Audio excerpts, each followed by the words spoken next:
మనము దేవుని చిత్తానుసారంగా జీవించాలంటే దేవుని చిత్తానికి విధేయత కలిగి జీవించాలంటే మనం పరిశుద్ధమును దేవునికి అనుకూలమునైన సజీవ యాగముగా మనం ఉండి దేవుని యొక్క కార్యములు చేయుట కొరకు మనము పూనుకున్నాం కనుక ఈ సేవ దేవునికి ఏమై ఉన్నది, యుక్తమై ఉన్నదని ప్రభు వాక్యం జ్ఞాపకం చేస్తుంది.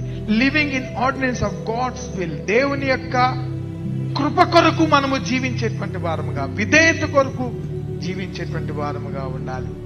కుమారుడు ఆ విధమైన విధేయతను దేవుని కొరకు కలిగినటువంటి వాడుగా ఉన్నాడు.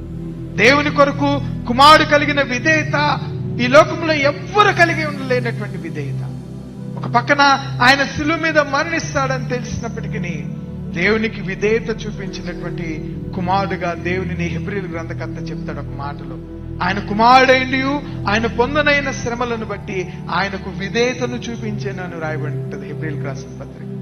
అనగా తన కుమారుడు అయ్యుండి ఏంటి ప్రభా నాకు ఈ శ్రమలని ఎదురు ప్రశ్నించలేదు. ఆయన దేవుని చిత్తానికి ఏం చూపించాడు, ఆయన విధేయతను చూపించాడు. ప్రియమైనటువంటి దేవుని బిడ్డలారా, నీవు నేను దేవుని చిత్తానికి విధేయత చూపించేటువంటి వారంగా ఉన్నావా? సజీవ యాగముగా మన జీవితాలు ఉండాలంటే విధేయత ఎంతో ప్రాముఖ్యమైనది.